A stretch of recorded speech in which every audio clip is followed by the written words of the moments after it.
Michael, so tell us about the defining moment you realized that you wanted specifically to focus on teaching people this skill. Sure. Well, I trained as a professional actor, kind of like you came from an artistic background, you from singing, me from acting. And I worked in Broadway and film and TV, and I got my MFA at NYU. And I enjoyed that career very much. But what I discovered was that even more interesting than I found portraying another character, I was even more interested in watching how people learned to do that thing.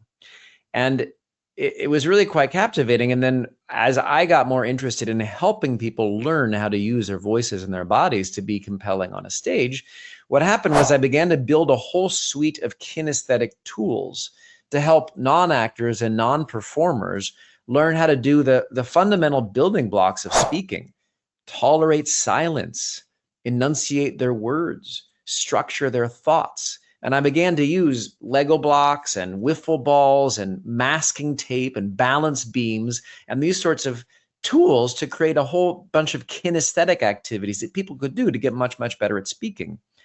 All this distilled into a 6-word story that I like to keep in mind 5 days a week, not 7, but 5 days a week when I'm working. And that is: focusing on others, I found myself.